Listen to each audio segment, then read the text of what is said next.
続けば、溶岩が沖合に出現した直径およそBonjour et bienvenue sur le podcast Kampai format actualité. Je suis Charlie et je partage cette seconde émission actualité avec Gaël. Bonjour Gaël.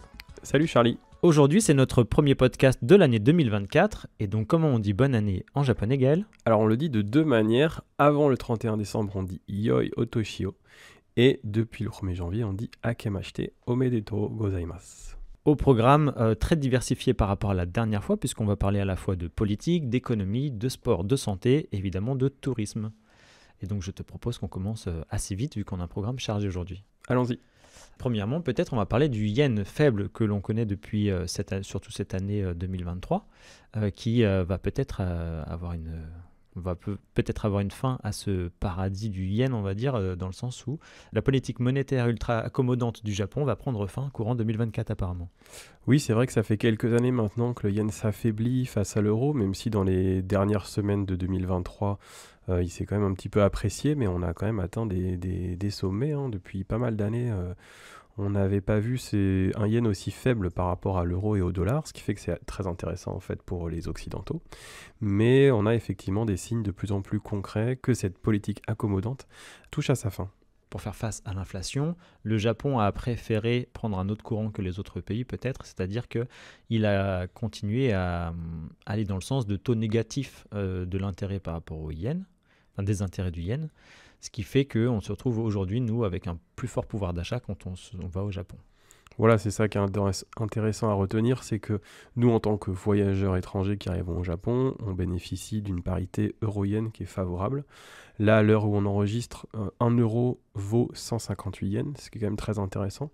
On a eu des moments dans la décennie passée où on était plutôt autour de 115-120, ce qui est évidemment beaucoup plus cher en tant que voyageur. Donc là, c'est vrai qu'il est intéressant de voyager au Japon. Il était intéressant en 2023 et il le sera encore début 2024 a priori. Oui, parce qu'on n'a pas de date. On a entendu des bruits de couloir comme quoi ce serait peut-être pour le printemps, voire pour la fin d'année. Mais ça, tant que ce ne sera pas acté, on ne pourra pas aller plus loin là-dessus, sur les suppositions.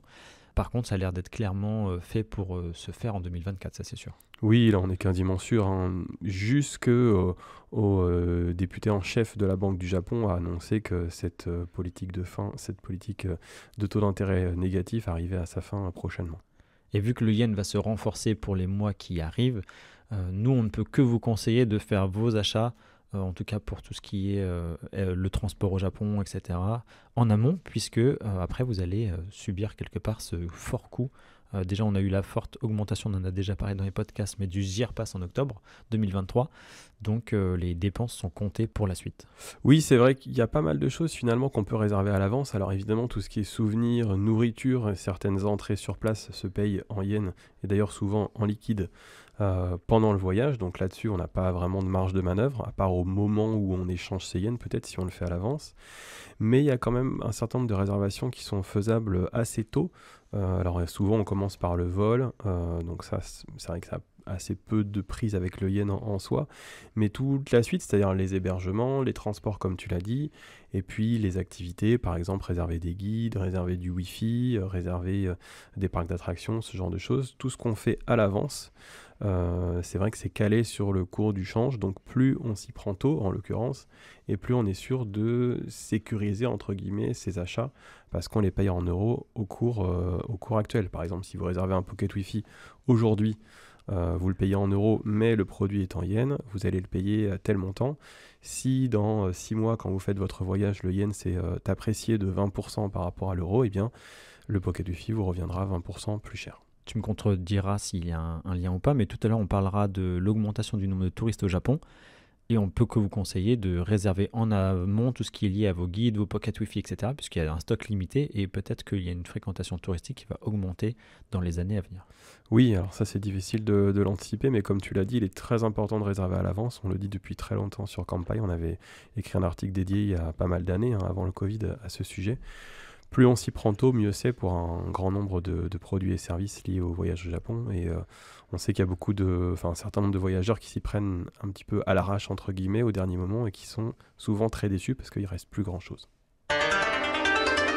Pour passer à la news politique de ce podcast, on va parler de la défiance face au gouvernement Kishida, autrement dit un scandale politique, puisque le 14 décembre dernier, ce sont 4 hommes politiques qui ont démissionné. Donc les concernés sont le ministre des Affaires intérieures, le ministre de l'économie, du commerce et de l'industrie, le ministre de l'agriculture et le secrétaire général et porte-parole du gouvernement. Donc ces 4 hommes-là ont démissionné au courant décembre. Donc déjà pour rappel peut-être du contexte, il y a eu l'assassinat en 2022 de Shinzo Abe, ancien Premier ministre donc, avec sa faction qui est depuis particulièrement visée, notamment pour des fraudes, principalement donc le Parti libéral-démocrate. C'est la droite conservatrice japonaise qui est quasiment au pouvoir depuis 1955. Sauf sur 10 mois où il y a une coupure entre 93 et 94 pour les plus connaisseurs d'entre vous, ainsi qu'une coupure entre 2007 et 2012. Donc ces personnes-là, les 4 hommes politiques dont on a parlé, entre autres, ont omis de déclarer des millions d'euros provenant de soirées de levée de fonds. Donc on estime autour de 3,2 millions d'euros, soit 500 millions de yens, sur 5 ans, qui seraient partis comme ça dans les poches des hommes politiques. Donc voilà, donc en politique, une si belle longévité, des fois, ça se fait avec quelques magouilles également. Et ce qui change peut-être, c'est que ça va éclater au grand public, quoi. Alors c'est vrai qu'on a l'impression que les scandales politiques, ça a toujours existé, et pas seulement au Japon, c'est un petit peu partout, j'ai l'impression. Mais au Japon, c'est quelque chose qu'on a l'impression de voir de manière un petit peu récurrente. Là, c'est quand même un gros sujet, un gros dossier.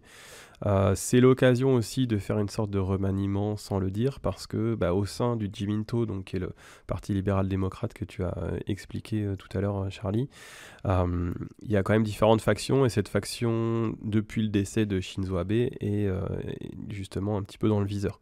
Donc c'est l'occasion pour Kishida, le Premier ministre actuel, de faire un petit peu son ménage, d'autant que sa cote de popularité est au plus bas. Mais c'est vrai que c'est quelque chose qui est assez quand même dommageable et qui est regrettable. C'est cette capacité qu'ont les hommes politiques japonais, en l'occurrence, à se servir avec de l'argent qui devrait être de l'argent public. Et ce qui est intéressant de souligner, c'est justement qu'on note bien, dans les médias en tout cas japonais, nous on voit bien qu'il y a une défiance vis-à-vis de ces partis politiques désormais. Toutefois, vu qu'il n'y a pas vraiment de concurrence, bien, même si les sondages de popularité sont au plus bas, on sait que ça ne va pas changer grand-chose pour le remaniement global du pays, en tout cas, enfin du gouvernement du pays. Non, en effet, a priori, alors c'est vrai que les Japonais aiment bien leurs petites habitudes, entre guillemets. Tu l'as dit, le parti il est au pouvoir quasiment sans discontinuer depuis maintenant bientôt 70 ans.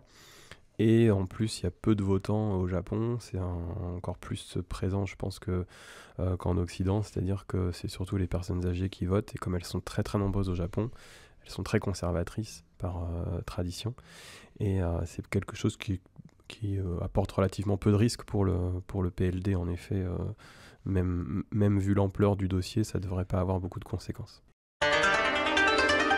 Et donc vous ferez un lien ou non avec ces 2 premières actualités, mais en fin 2023, on vient d'apprendre là que les classements des pays dans l'OCDE se sont remis à jour, et on a appris que le Japon avait chuté à la fois dans le classement de la productivité et dans le classement de la richesse, c'est-à-dire qu'en fait le Japon est descendu à la 30e place sur 38 pays de l'OCDE en termes de productivité, et à la 21e place, donc sa place la plus basse historique en termes de PIB par habitant. Oui, en plus ça rejoint du coup le podcast Actu de la dernière fois, où on parlait justement que l'Allemagne venait de passer devant le Japon en termes de notion de PIB. On s'est dit à Kanpai que l'on allait poursuivre la tradition japonaise qui consiste à donner le kanji de l'année. Donc depuis 1995, c'est une tradition qui se fait au Japon, où les Japonais vont élire ce qu'ils appellent donc les kanji. Il faut rappeler qu'il y en a plus de 2000 dans la langue japonaise. Et pour l'année 2023, le kanji qui a été choisi, il a déjà été élu en 2014, et c'est le très beau mot taxe qui se dit Zei. Et donc ça s'explique du fait qu'il y a eu des propositions de réduction d'impôts dans certains ménages, enfin pour certains ménages, dans un contexte de forte inflation dont on parlait juste avant, et également un nouveau système de facturation auquel sont soumis les travailleurs indépendants depuis cette année, donc depuis 2023. Et sur Kanpai, on a déjà publié un article qui montre justement que le kanji de l'année il a été calligraphié publiquement au temple Kiyomizu-dera à Kyoto. Et donc ça, on vous invite à regarder notre article, à relire notre article Kanpai à ce sujet. Et dans le même esprit, on a également l'élection des 10 mots de l'année. Est-ce que ça, tu peux nous en parler, Gaël? Oui, alors comme tu l'as dit, on a vraiment un article pour chacun de ces tops, ça nous amuse, c'est toujours assez intéressant, ça donne aussi une photographie de l'année passée. Donc on met à jour, c'est notre rédactrice Kelly qui met à jour religieusement chaque année ces 2 articles, celui du kanji de l'année et des 10 mots de l'année. Donc là, ça a été fait au cours du mois de décembre. Et effectivement, le mot de l'année 2023, c'est « Allez ». Ça vous dira pas forcément grand-chose. Là, comme ça, non.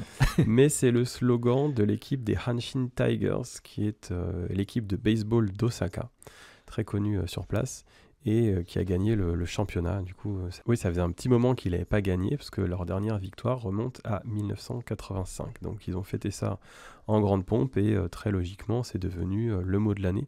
D'ailleurs, le reste du classement, alors on ne va pas vous faire le top 10, vous pourrez aller le voir directement sur Kampai, mais quand même très très branché baseball, et on rappelle que, peut-être contrairement à une idée reçue, le baseball est le sport national au Japon, même si c'est vrai que le sumo est un sport traditionnel très fort. Ça reste, le baseball reste le sport qui fait vraiment bouger les foules sur l'archipel. Et toujours dans cette tradition d'élire des mots ou des kanji de l'année, on a également, en France ça se fait également évidemment, les noms et les prénoms de l'année chez les enfants. Voilà, ils le font, c'est vrai, chaque année on a ce petit top 10 aussi des prénoms donnés aux nouveaux bébés, et puis aux chiens et chats je crois aussi. Mais ça, là on l'a pas pour aujourd'hui. On n'a pas l'info. En tout cas, pour les prénoms donnés aux nouveau-nés en 2023, je vais vous citer les 5 premiers. Alors pour les garçons, c'est Len, Ao, Haruto, Minato et Aoi. Et pour les petites filles, c'est Himari, Lin, Sui, Tsumugi et Yuina. Donc si vous en rencontrez dans une vingtaine d'années, vous saurez que vous avez entendu ça sur Kampai en premier. Voilà, c'était le top 2023.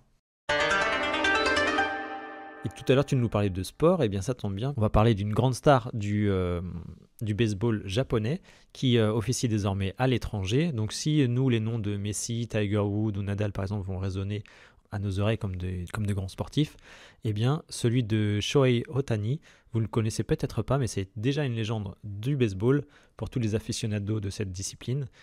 Donc c'est une superstar, et donc il a été, on va dire, alors, il n'a pas été élu en tant que tel, mais en tout cas c'est aujourd'hui le mieux payé, le sportif le mieux payé des sports américains, puisqu'il vient de signer auprès de Los Angeles Dodgers, donc ils sont les champions de l'année 2020, un contrat de 10 ans pour la modique somme de 700 millions de dollars. Et là où c'est d'autant plus étonnant, c'est que ce sportif-là, il a préféré être rémunéré 2 millions par an, parce qu'il ne voulait pas mettre à mal le club, etc. financièrement, et recevoir tout le reste, donc quasiment 680 000, je crois, dollars, plus tard en 2034. 680 millions 680 millions de dollars, évidemment, sinon ça fait un peu juste pour finir sa vie. le mois. Donc voilà, jusqu'en 2034. Donc ça, c'était à noter. Donc il avait été élu 2 fois MVP, donc meilleur joueur de l'année, en 2021 et 2023. Et c'est considéré comme le successeur du meilleur joueur de la discipline, Babe Ruth. Alors je ne m'y connais pas trop en baseball, mais j'ai vu que des photos en noir et blanc de ce monsieur. Donc ça doit déjà être lui-même une légende. Et il faut dire que le jeune joueur Shohei Ohtani, c'est un joueur hors du commun, puisqu'il a tant évolué en tant que frappeur qu'en tant que lanceur, dont un record du lancer apparemment le plus rapide de l'histoire, que tu pourras voir sur YouTube, Gaël, à 165 km/h. Avec plaisir. Et il fait ça avec son bras comme ça. Il a également, on peut noter, 171 home runs à son actif et 86 buts volés. Shohei Ohtani, ça ferait le 5e sportif le mieux payé au monde, et devant on a un Français qui est Benzema. Sans transition, nous allons parler de la pilule abortive. Donc là, on attaque quelques minutes sur le sujet de la santé, puisque pour la première fois au Japon et depuis le 28 novembre, la pilule abortive est disponible en vente libre à partir de 16 ans dans les pharmacies de l'archipel. Alors plusieurs choses à souligner. Déjà, le fait que ça arrive, on va dire, alors vaut mieux tard que jamais, mais ça arrive assez tard puisque c'est 35 ans après la France qui, elle, lui est le premier pays à avoir approuvé en 1988 ce type de pilule. On rappelle également que c'est une pilule abortive, donc ce n'est pas du tout lié à la pilule contraceptive, c'est très important de le souligner, donc ça provoque un avortement, comme son nom l'indique. Ni à la pilule du lendemain. Oui, voilà, c'est des choses évidemment très différentes. Et voilà, on souligne que ça reste surtout expérimental, puisque au total, même si la démarche est très positive, on n'a que 145 pharmacies qui en disposent. Donc c'est très très encadré, c'est expérimental. Ça fait 0,2% des pharmacies qui participent à l'expérience. Donc c'est un beau geste, mais peut-être on a des améliorations à faire dans ce sens-là. Et également, c'est très, c'est très restrictif puisque, très encadré. On va avoir par exemple les personnes de 16 à 17 ans qui doivent être pas accompagnées de leurs parents, mais avoir une autorisation parentale. Les pilules, pour qui que ce soit, ça doit être pris devant le pharmacien. Et ça, c'est dû au fait qu'on veut éviter la revente sur le marché noir, parce que ce sont des pilules qui coûtent assez cher. On va dire une cinquantaine d'euros, on va dire 8 000 yens. Donc pour éviter cette revente sur le marché noir, il faut que la pilule soit sûre d'être prise devant le pharmacien. Fait à la japonaise. Exactement. Et toujours sur la thématique de la santé, on a aussi des bonnes nouvelles aujourd'hui, mais aujourd'hui on va parler de la syphilis. Alors pourquoi on en parle? Pour plusieurs choses. Déjà, l'état des lieux, c'est que l'an dernier, on fêtait déjà ce malheureux record de nombre de personnes atteintes de la syphilis, donc cette IST, cette infection sexuellement transmissible. Et cette année, c'est de nouveau le cas avec le record de 13 000 cas pour l'archipel japonais. Donc cette IST, c'est quelque chose qui se soigne quand même assez bien aujourd'hui par des antibiotiques notamment. Et là où c'est le plus inquiétant pour les autorités, c'est que c'est une IST, donc ça peut se transmettre aussi de la femme enceinte à son bébé. C'est ce que les articles soulignent surtout, puisque donc ce chiffre-là d'enfants avec une syphilis congénitale, ce chiffre-là a augmenté également. Et pourquoi est-ce qu'on constate cette augmentation? Plusieurs choses. L'éducation sexuelle peut être à améliorer, ainsi que les dépistages. Et enfin, avec la période d'après-Covid, l'industrie du sexe qui a également évolué, puisque ça amène les travailleuses et les travailleurs de ce milieu à des pratiques qui vont être plus dangereuses, puisqu'il y a moins de clients souvent, des clients plus exigeants, des travailleurs et des travailleuses qui vont être prêts à accepter de mettre de côté un peu les protections de base, justement. Oui, donc nous, on vous conseille toujours que ce soit dans un milieu encadré ou alors avec des rencontres que vous pourriez faire au cours du voyage, de vous protéger. Parce que c'est vrai que les Japonais ont une éducation sexuelle qui est un petit peu lacunaire, faut le dire. Et puis que voilà, c'est pas forcément quelque chose qui est dans le débat public. Donc nous, on vous conseille évidemment de vous amuser, mais en étant toujours protégé. Et pour rebondir, c'est vrai que j'ai souvent entendu quand j'étais au Japon, enfin souvent, j'ai plusieurs fois entendu des gens justement parler de la protection. On peut passer là-bas aussi par de la croyance parfois. Par exemple, boire du thé vert, ça protège rien du tout. Voilà, là du coup c'est même pas une blague. Ça y ressemble mais ça n'en est pas une. Autre sujet qui n'a pas forcément fait la une des journaux ou des magazines ou des sites en ligne, mais qui a malgré tout été assez intéressant à constater depuis le Japon en décembre. On a une étudiante française de l'université de Kobe qui s'est fait livrer de la drogue par la poste à l'université. Donc un move qui n'est pas forcément très, très intelligent. Déjà sur le papier, ça sent pas bon. Mais ça a été fait. Du coup, donc, cette personne qui est étudiante pour 1 an, je crois, a commandé directement sur un site basé aux Pays-Bas et s'est fait livrer dans son université, notamment de la MDMA. Et ça a été évidemment intercepté par les autorités et cette personne maintenant est en garde à vue. Alors c'est l'occasion pour nous, au-delà de l'anecdote, de rappeler que les Japonais ne rigolent pas du tout avec la drogue. Là on parle de drogue dure, mais même sur de la drogue vraiment plus légère entre guillemets. Alors évidemment nous on vous encourage pas du tout à quoi que ce soit, mais c'est vrai qu'au Japon il n'y a pas vraiment de graduation. On pense, alors pour rappeler un petit peu le système, la garde à vue au Japon ça dure 23 jours et ça peut être reconduit. Donc on l'a vu avec Carlos Ghosn notamment, c'est un système judiciaire qui est assez dur, une fois qu'on est dedans c'est assez compliqué d'en sortir. Et la drogue c'est vrai que c'est quelque chose qui, comme je le disais tout à l'heure, qui n'est pas un sujet à prendre à la légère. On pense, alors moi ça m'a immédiatement fait penser à l'histoire de Pierre Taki, qui est une star japonaise, une ancienne vedette japonaise, qui participe, qui notamment qui a participé à des films, à des séries, qui a fait des voix notamment, et qui a été pris en flagrant délit d'utilisation de cocaïne en 2019, et donc il a été arrêté et jugé coupable. Il a reconnu avoir pris de la cocaïne.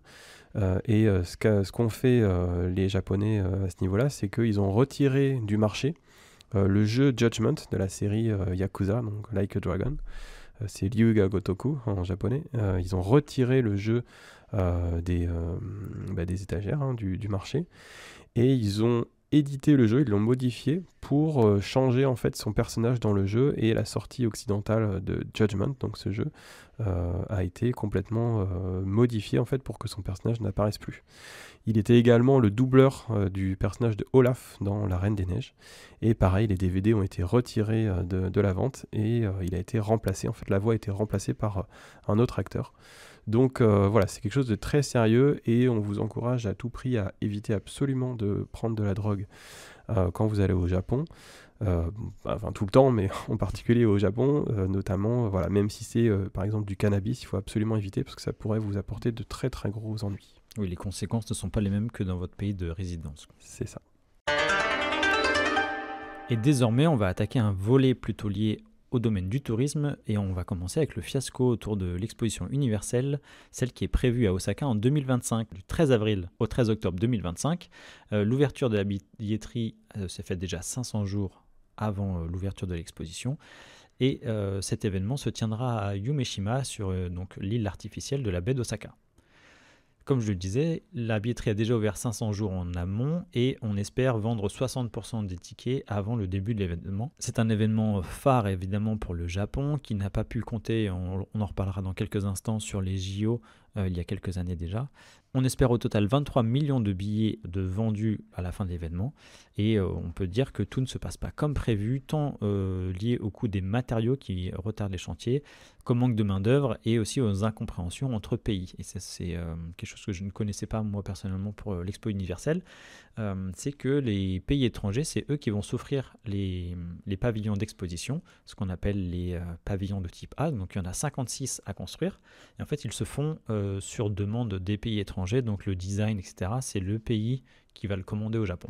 Et en fait c'est en partie là où il y a un bug, ou en tout cas un manque de communication, c'est que la plupart des produits qui ont été commandés sont des produits beaucoup trop ambitieux et qui ne collent pas du tout avec les réalités japonaises, donc ils ont du mal à s'adapter, notamment sur le plan financier, réglementaire, ou comme je disais, voilà, des projets au design beaucoup trop ambitieux. Donc le Japon fait un appel à ces pays pour accélérer justement l'obtention des permis de construire, augmenter les budgets également, vu l'inflation de ces dernières années, et surtout simplifier les structures et les designs qu'ils ont commandés.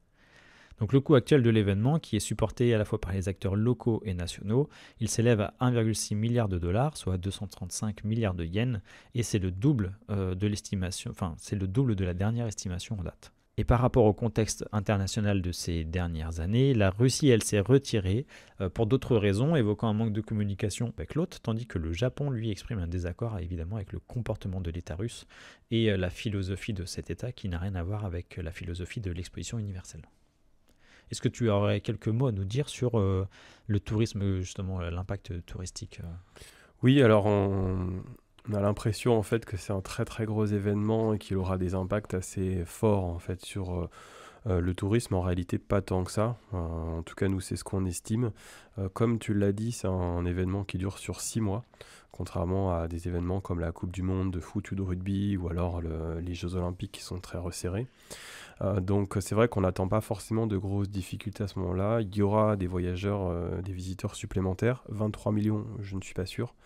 Venant de l'étranger, c'est sûr que non. En tout cas, il y aura pas. On rappelle que voilà, le Japon. Enfin, on va en parler un petit peu plus tard dans le podcast, mais ce sont entre 20 et 30 millions de visiteurs étrangers chaque année. Donc là, voilà, on va pas multiplier par 2 du fait de l'exposition universelle. Donc il faut pas s'empêcher de penser qu'on pourra aller au Japon en 2025.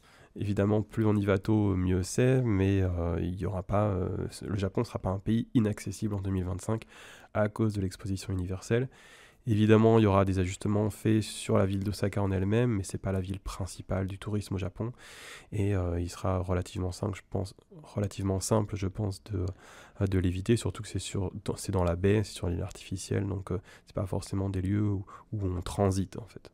Et si ça vous intéresse d'y faire un tour, sachez que réserver votre billet à l'avance fait que le billet est moins cher, en tout cas pour le moment, et que vous avez également un système de passe selon les saisons, selon le nombre de jours que vous voulez rester, etc. Donc ça peut être, si c'est quelque chose qui vous intéresse et que vous avez déjà vos vols ou prévu d'y aller sur ces 6 mois, eh bien faites-le en avance. pour le dernier podcast actu, on parlait du parc Ghibli. Est-ce que tu pourrais nous en dire plus? Parce qu'il y a des choses qui ont évolué quant au parc.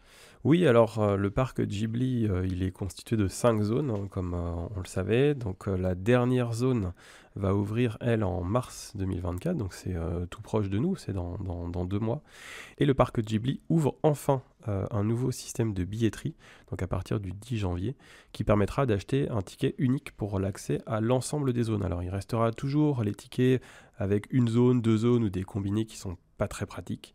On ne sait pas pourquoi ces tickets existent encore, mais enfin, on aura ce qu'on appelle les tickets premium qui permettront d'accéder à l'ensemble des 5 zones du parc, y compris le grand entrepôt qui est vraiment le cœur principal avec les restaurants, les boutiques, etc. Et aussi à la maison de Totoro, la maison de Satsuki Emei, qui est dans le parc Moricolo où se trouve le parc Ghibli.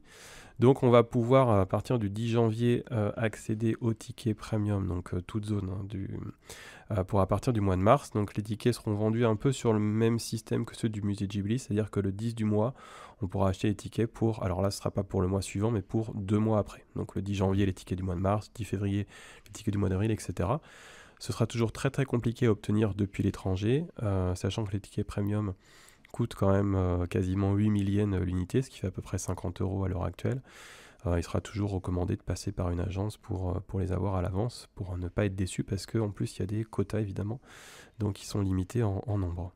Et est-ce que tu sais si le ticket à l'unité va garder cette même fourchette de temps? C'est-à-dire que pour l'instant c'est le 10 du mois d'avant. Est-ce que ça bougera pas, ou est-ce qu'ils vont s'adapter et mettre 2 mois avant du coup? Ce sera tout type de tickets en fait seront dans le même calendrier. Donc le 10 du mois, tu auras les tickets pour 2 mois plus tard, que ce soit un ticket individuel ou un ticket premium. Est-ce que ça va évoluer par la suite? On verra. Et pour rester sur la thématique du parc, nous on va parler maintenant de l'extension du parc du Land Mario, donc le Land Nintendo, qui a ouvert en 2022, puisque la nouvelle zone Donkey Kong n'est plus un secret, elle est déjà en construction et bien avancée.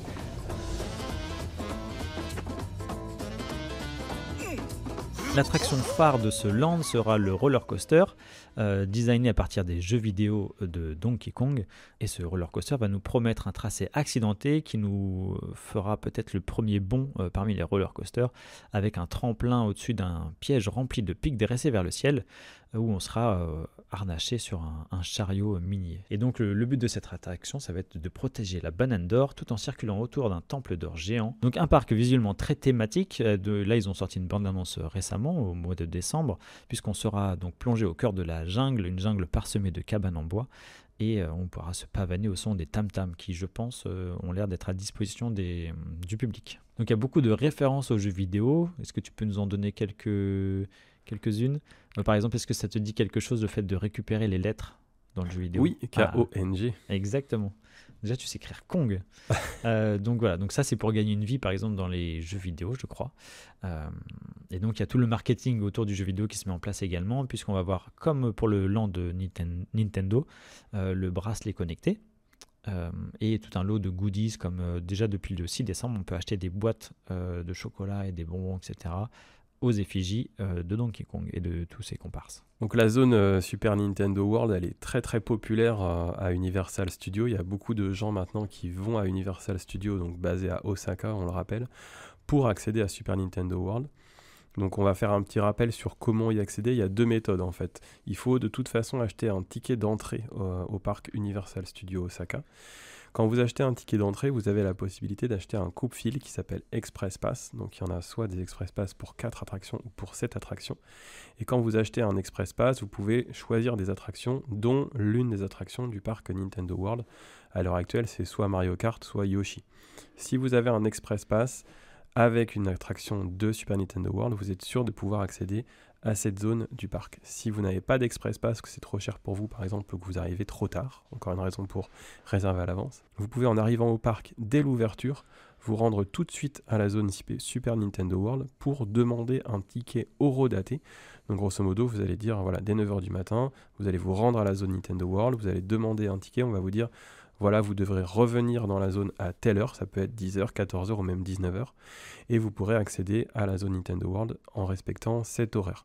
Si vous ne le faites pas, comme il y a des quotas, si vous allez trop tard à la zone Nintendo World sans Express Pass, vous ne pourrez pas entrer dans ce nouvel espace. Donc avec Donkey Kong là, qui va ouvrir comme tu le disais, ça va encore renforcer l'intérêt pour Nintendo World, et il faudra encore plus faire attention à se préparer à la visite. Donc voilà, encore quelque chose qui demande de l'organisation. Comme d'habitude, il n'y a rien de compliqué, mais c'est vrai qu'il faut connaître les astuces en amont. Donc pour ça, renseignez-vous bien, entre autres sur les articles de campagne. Et pour terminer sur ces actualités de fin d'année, je vais vous évoquer quelques chiffres quant au bilan touristique japonais. Donc on a souvent tendance à évoquer le surtourisme japonais, dans certaines villes en tout cas. On a un article également sur Kanpai qui devrait paraître au sujet du surtourisme. Donc en bilan de fin d'année, on devrait atteindre 25 millions de touristes étrangers. Et l'objectif de l'État japonais pour 2025 est de dépasser le record de 2019, je sais que ça fait beaucoup de dates dans la même phrase, qui était de 32 millions de touristes. De fin janvier 2023 à juin 2023, par rapport à l'année 2022, on a multiplié le nombre de touristes par fois 21. Donc ça s'explique évidemment parce qu'il y a l'ouverture des frontières, etc. Mais il faut bien comprendre que c'était un grand boom aussi pour le Japon. Même si c'est vrai que par rapport au JO, ils comptaient miser sur 40 millions de touristes. Quelques raisons à cet essor touristique. Déjà, il y a l'après-Covid évidemment, donc il y a la résurgence évidente après la fermeture des frontières, la reprise beaucoup plus fluide du trafic aérien. On oublie aussi trop souvent, mais il y a également celui des ports et des croisières, enfin du système de croisière japonais. On a également beaucoup plus de succès dans certains pays, notamment avec les habitants d'Amérique du Nord, les touristes asiatiques qui sont de plus en plus nombreux, notamment les Coréens. Il y a des pays aussi, là j'ai noté un essor chez il y a plus 52% par exemple de Mexicains qui choisissent le sol japonais pour leur séjour. Il y a le contexte du yen faible dont on a parlé en début d'émission. Et enfin, on peut noter aussi quelques facilités administratives et touristiques. On va dire que le Japon petit à petit commence aussi à s'adapter puisqu'on voit qu'on peut gagner beaucoup d'argent avec le tourisme et encore mieux diffuser sa culture. Donc les facilités sont les suivantes, par exemple l'accès au visa, l'arrêt des vaccins, en tout cas une procédure plus souple pour les vaccins liés au Covid, l'amélioration des systèmes pour les cartes bancaires par exemple. Et pour les facilités touristiques, on peut noter une plus grande souplesse quant à l'utilisation des onsen, notamment le rapport au corps, au tatouage, les traductions des panneaux pour les touristes ou encore l'utilisation et la démocratisation surtout des QR codes qui vont faciliter la vie de tout le monde. Donc voilà. Et donc pour le bilan de juste novembre, on avait 2,4 millions de visiteurs étrangers. Oui, le Japon a retrouvé quasiment ses chiffres de pré-Covid, ses records de 2019, en sachant que les Chinois ne sont pas encore tous revenus sur le territoire japonais, du fait justement, tu parlais de l'obtention des visas qui n'est pas aussi simple qu'avant. Et pour les Chinois, justement, il y a une baisse de fréquentation de 66% des Chinois. Donc quand le peuple chinois va revenir aussi. Qui était, avec les Coréens, une des premières nationalités à visiter le Japon. Cet article sur le surtourisme, tu en parlais, il est bientôt prêt, donc il va être publié là, début janvier, si tout se passe bien. Et on va expliquer un petit peu tout ça en détail, essayer aussi de débunker un petit peu oui. C'est un sujet qui fait peur et qui malgré tout, qui est pas si binaire que ça. Donc il y a quand même des choses à la fois à creuser et puis à expliquer et des solutions à trouver. Mais c'est vrai que le Japon, même s'il est un petit peu moins qu'avant dans un objectif chiffré, en tout cas en termes de volume de voyageurs, il a une recherche maintenant de faire fructifier ses voyageurs et qu'il dépense toujours plus. Ça, c'est quelque chose qui a changé depuis le Covid. Et c'est quelque chose qui a l'air de bien fonctionner tout de même, puisqu'il y a une particularité chez le touriste qui va au Japon, c'est le système de répéteurs. Donc c'est les personnes qui vont visiter plusieurs fois le même pays. Et donc là, apparemment, en 2018, on était à 61% des visiteurs qui avaient déjà visité le Japon. Donc c'est assez, je ne sais pas quel est le chiffre dans les autres pays, mais c'est assez énorme, j'ai l'impression. Je pense que c'est lié aux visiteurs asiatiques qui peuvent venir au Japon en 2, 3, 4 heures d'avion, et pour eux c'est très simple en fait de faire des allers-retours. Et enfin, par rapport à cette news-là, on peut noter que 40% de moins des Japonais ont voyagé, eux, à l'étranger en novembre. Donc on va dire que ça ne va pas dans les deux sens. Et maintenant, Gaël, je te laisse la main pour évoquer avec nos auditrices et nos auditeurs les événements à venir au Japon. Oui, alors en janvier au Japon, il se passe un certain nombre de choses. D'abord, le 2 janvier, l'empereur va se présenter au public pour donner ses vœux de l'année 2024 au Palais impérial de Tokyo. Donc c'est le jour de publication de cet épisode. Donc c'est-à-dire qu'il est un petit peu tard si vous nous écoutez pour vous y rendre. Mais de toute façon, il y a beaucoup de monde. C'est toujours un petit peu compliqué d'y aller. Mais c'est vrai que c'est la sortie annuelle en dehors de son anniversaire. Le 8 janvier, on fêtera la majorité qui a 20 ans au Japon. Donc c'est le jour des adultes, Seijin no Hi. Et puis on va également noter donc le fameux concours de tir à l'arc à Kyoto, donc au temple Sanju Sangendo, qui est le 15 janvier. Donc c'est toujours un événement intéressant si vous êtes sur place, parce que c'est une basse saison, donc il n'y a pas forcément énormément de touristes. Par contre, il y aura beaucoup de Japonais. Alors en termes des articles qui ont été publiés sur Kanpai en décembre, on a eu 7 nouveaux articles. On a publié en début de mois une fiche de destination sur le marché extérieur de Tsukiji à Tokyo. Donc on en parlait dans le précédent podcast. Même si le marché intérieur a déménagé, le marché extérieur existe toujours, donc il est intéressant d'aller le visiter. On a parlé également, alors beaucoup de Tokyo en début de mois, parce qu'on a publié des fiches de visite sur Kidiland, donc un magasin un petit peu kawaii de goodies à Harajuku. Également sur un grand complexe commercial qui s'appelle le parc Miyashita, qui n'est pas un parc, contrairement à ce que son nom nous indique, qui est situé à Shibuya, ainsi qu'une galerie commerçante un petit peu à l'ancienne, un Shotengai comme on dit, qui se trouve à Odaiba. On a également commencé à publier des reportings sur nos press tours qu'on a réalisés fin novembre et début décembre, notamment une auberge traditionnelle avec beaucoup d'activités qui s'appelle Kakolimbo, près du mont Fuji. Et enfin, on a publié des articles sur d'abord le quartier de la cuisine à Tokyo qui est Kappabashi, donc où on peut trouver pas mal de choses sur les ustensiles ou des accessoires de cuisine, et notamment les fausses reproductions en cire en fait de plats japonais qu'on voit devant les restaurants. Donc ça, si vous voulez en ramener en souvenir, c'est possible. Ça, c'est fascinant quand même. Voilà. Et puis notre dernier article de l'année a été sur le jardin des mousses qu'on trouve dans la préfecture d'Ishikawa, donc pas loin de Kanazawa, qui s'appelle Hyokoke no Sato, un magnifique jardin de mousses qui n'a rien à envier à celui de Kyoto. Et pour nos publications de podcasts pour le mois de janvier, donc nous avons le podcast lié au voyage qui sortira aux alentours du 10 janvier avec la thématique du change de yen, thématique que l'on a abordée un petit peu tout à l'heure déjà. Et l'interview, elle, sortira aux alentours du 23 janvier où on aura toi, Gaël, qui interview Florent Gorge, donc un traducteur et interprète, lié plutôt, on va dire, au domaine du jeu vidéo. Oui, alors il a plein de passions autour du Japon. Je ne savais pas laquelle choisir. L'interview est déjà faite, c'est quelqu'un que je connais depuis très longtemps et que j'apprécie énormément. Et il est effectivement traducteur-interprète, il est aussi éditeur. Il a créé sa maison d'édition qui s'appelle Omake Books et il est, comme tu l'as dit, très très branché jeux vidéo. Il est notamment historien du jeu vidéo et on le connaît notamment pour ses livres sur l'histoire de Nintendo. Et on se retrouvera le 31 janvier sans doute pour le podcast Actualité. Voilà, et on en profite pour vous remercier pour l'accueil que vous avez consacré au podcast de Kanpai, parce que c'est notre première année de podcast. On a commencé fin février 2023.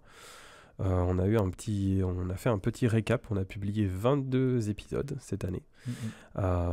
Au total, c'est 24 heures d'écoute. Et vous avez été assez nombreux à nous écouter. Donc on voulait vous remercier d'abord de ça. C'est très important pour nous. Ça veut dire qu'on ne travaille pas pour rien. C'est un nouveau format pour Kanpai. Et on vous encourage du coup à nous mettre des bonnes notes sur les applications de podcast et à partager ce podcast autour de vous pour faire connaître un petit peu plus Kanpai et le Japon. Oui, parce que c'est vrai que mis à part par le biais des réseaux sociaux qu'on fait de manière assez simple pour le moment et de la newsletter, c'est vrai qu'on n'a pas de système de publicité ou d'autres partenaires qui peuvent... on ne va pas chercher ailleurs en fait, donc c'est vous qui faites vraiment, c'est votre bouche à oreille qui crée, on va dire, cette émulsion qui arrive petit à petit pour le podcast, donc c'est super cool. Et justement, on essaie de se développer au mieux nous sur les réseaux sociaux, donc on est toujours évidemment sur Facebook, X, soit Twitter, Instagram, et on se développe également sur Thread, Blue Sky. Blue Sky, c'est vrai qu'on ne sait pas si on va continuer pour le moment, on fait en sorte pour l'instant, mais c'est pas le réseau social qui fonctionne apparemment le mieux pour nous. Donc voilà, n'hésitez pas à nous retrouver aussi sur toutes ces autres plateformes. Et concernant la newsletter, c'est notre média le plus important, on va dire, nous, pour continuer à vous donner de l'information.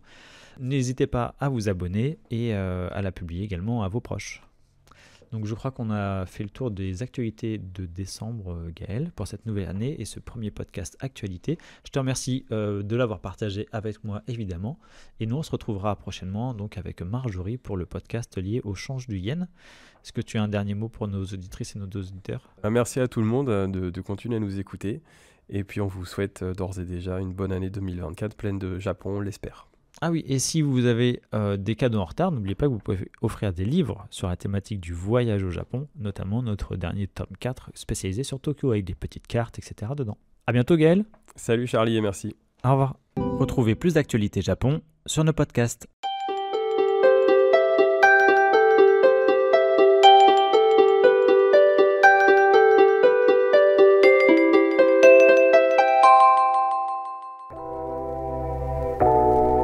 Merci d'avoir écouté cet épisode du podcast Kampai. Nous espérons qu'il vous a plu et que vous en avez appris plus sur le Japon. N'oubliez pas de vous abonner sur votre plateforme de podcast préférée, de nous noter 5 étoiles si vous le souhaitez, et on vous dit à bientôt pour le prochain épisode.